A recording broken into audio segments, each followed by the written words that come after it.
अगर देखा जाए तो प्रसिद्ध कृष्णा को आमतौर पर अतिरिक्त उछाल मिलता ही है, जो कि किसी भी बल्लेबाज को परेशान। कुलदीप यादव के कंपैरिजन में अगर वॉशिंगटन सुंदर की बात करें तो वॉशिंगटन सुंदर को काफ़ी कम एक्सपीरियंस है, क्योंकि उन्होंने अब तक केवल 21 ओडीआई इंटरनेशनल मैच खेले हैं और उसमें 25 विकेट ही चटका पाए। क्रिकेट ग्राउंड की पिच आमतौर पर काफ़ी उछाल भरी होती है। ऐसे में तेज गेंदबाज के साथ साथ रिस्ट स्पिनर्स को बहुत ज़्यादा मदद देखने को मिलती है। नमस्कार दोस्तों, टीम इंडिया ऑस्ट्रेलिया दौरे पर गई हुई है और 3 मैचों की सीरीज का पहला मैच 19 तारीख यानी छोटी दिवाली के दिन खेला गया, जो कि टीम इंडिया अनफॉर्चुनेटली बुरी तरह से हार गई, क्योंकि टीम इंडिया का कोई भी धुरंधर बल्लेबाज चला नहीं।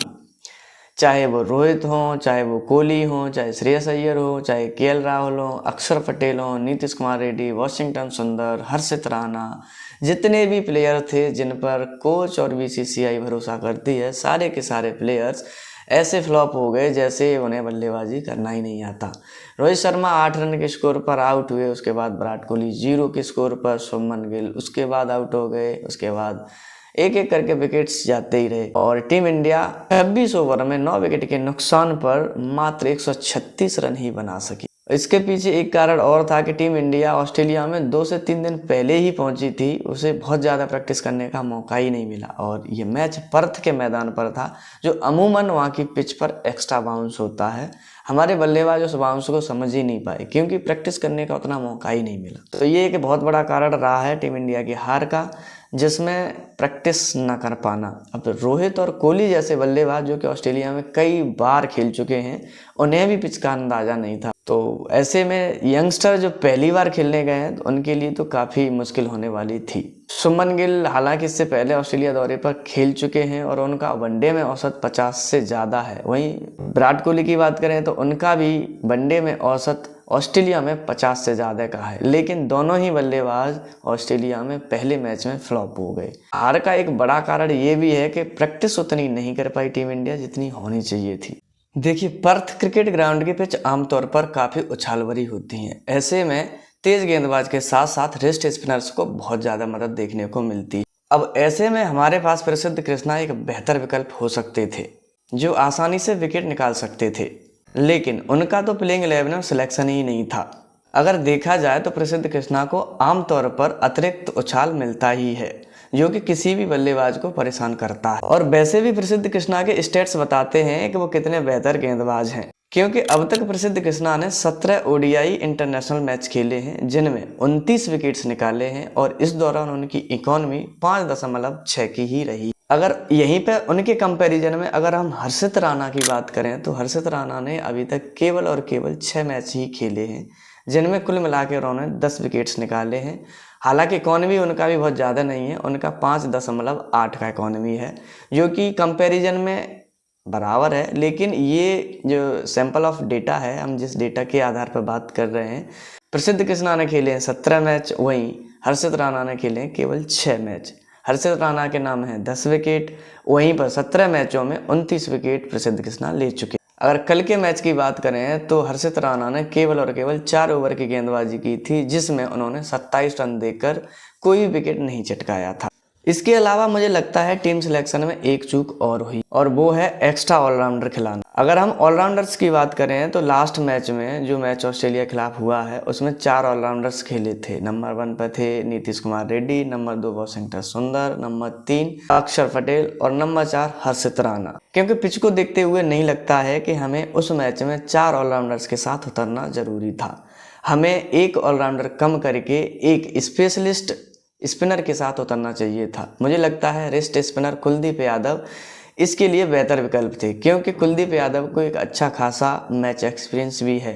कुलदीप यादव अब तक 113 ओडीआई मैच खेल चुके हैं और इसमें उन्होंने 181 विकेट भी चटकाए हैं। अगर हम कुलदीप यादव की ऑस्ट्रेलिया के खिलाफ की बात करें तो उन्होंने अब तक ऑस्ट्रेलिया के खिलाफ टोटल 23 मैच खेले हैं और उसमें 31 विकेट भी झटके हैं, और इस दौरान उनका इकॉनमी 5 के आसपास रहा है, जबकि 5 से कम 4.9। वहीं हम कुलदीप यादव के कंपैरिजन में अगर वॉशिंगटन सुंदर की बात करें तो वॉशिंगटन सुंदर को काफ़ी कम एक्सपीरियंस है, क्योंकि उन्होंने अब तक केवल 21 ओडीआई इंटरनेशनल मैच खेले हैं और उसमें 25 विकेट ही चटका पाए हैं। तो इस लिहाज से कुलदीप यादव उनसे कहीं ज़्यादा एक्सपीरियंस रखते हैं। और कुलदीप यादव ने हाल ही में हुए एशिया कप में T20 फॉर्मेट में ही हुआ, भले ही उसमें अपनी गेंदबाजी करके खुद को साबित किया हुआ है, क्योंकि एशिया कप में सबसे ज़्यादा विकेट चटकाने वाले गेंदबाज केवल और केवल कुलदीप यादव थे, जिन्होंने सबसे ज़्यादा विकेट चटकाए थे। तो मुझे लगता है इस मैच में अक्षर पटेल और हर्षित राणा के अलावा नीतीश कुमार रेड्डी की जगह तो बनती थी, लेकिन वॉशिंगटन सुंदर की जगह कुलदीप यादव को खिलाना चाहिए था, जो कि एक टर्निंग पॉइंट साबित हो सकता था, क्योंकि एक टर्निंग और बाउंसी पिच पर 26 ओवर में 136 रन का स्कोर बहुत ज़्यादा तो नहीं कह सकते, लेकिन डिफेंडेबल था। अगर अच्छी गेंदबाजी होती, ऑस्ट्रेलिया के शुरुआती विकेट झटके जाते, तो बड़े आसानी से ये मैच डिफेंड किया जा सकता था, क्योंकि ऑस्ट्रेलिया की टीम भी एक नई टीम है। उसमें अगर हम बात करें तो पुराने खिलाड़ी केवल Mitchell Marsh, Mitchell Starc, Josh Hazlewood और ट्रेविस हेड ही थे। इनके अलावा पूरी की पूरी टीम एकदम नई थी, तो उनका मिडिल ऑर्डर भी उतना मजबूत नहीं था। शुरुआत में अगर हम 3 से 4 विकेट निकाल सकते तो ये मैच आसानी से डिफेंड किया जा सकता था। बारिश कई बार मैच में आई, जिसकी वजह से मैच जिसमें ओवर्स कट ऑफ करके कम करे गए थे, 26 ओवर का ही गेम रह गया था। हालांकि ऑस्ट्रेलिया दौरे के इस पहले मैच में स्टैट्स कुछ खास मायने नहीं रखते, क्योंकि ऑस्ट्रेलियाई गेंदबाजों ने पहले गेंदबाजी करके इंडियन बैटिंग लाइनअप की कमर तोड़ के रख दी थी, जिसमें रोहित, कोहली, इनके अलावा श्रेयस अय्यर, राहुल, केएल राहुल और अक्षर पटेल समेत जितने भी भारतीय धुरंधर बल्लेबाज थे, सबकी कमर तोड़ दी, सबको जल्दी जल्दी पवेलियन भेज दिया था। 26 ओवर में 136 रन पर 9 विकेट ऑल आउट ही मान सकते हैं, लगभग ऑल आउट हो गई टीम। अगर हम बात इस मैच की जीत या हार की करें तो इंडिया के लिहाज से काफ़ी अहम मैच था, क्योंकि ये टॉप ऑर्डर बैट्समैन पूर्व कप्तान रोहित शर्मा का 500वां मैच था, जो कि रोहित शर्मा अब 5वें खिलाड़ी बन गए हैं इंडिया के जिन्होंने 500 मैच खेले हैं इंटरनेशनल।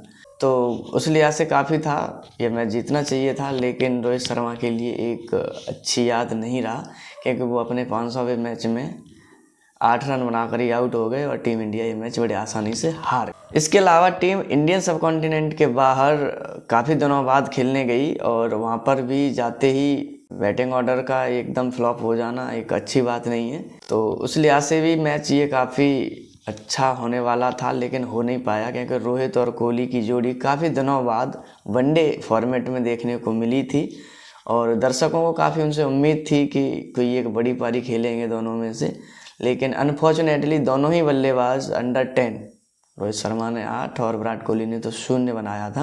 ये दर्शकों के लिए काफ़ी निराशाजनक था। उम्मीद है कि अगले मैच में दोनों बल्लेबाज अच्छा करेंगे और अपना बेस्ट स्कोर खड़ा करेंगे, और टीम इंडिया को वापसी कराने में अहम भूमिका निभाएंगे। तो दोस्तों, कैसी लगी ये वीडियो हमें कमेंट सेक्शन में ज़रूर बताना, और रोहित और विराट कोहली के कैरियर को लेकर अगर आपके मन में भी कोई सवाल है तो हमें कमेंट सेक्शन में ज़रूर बताना।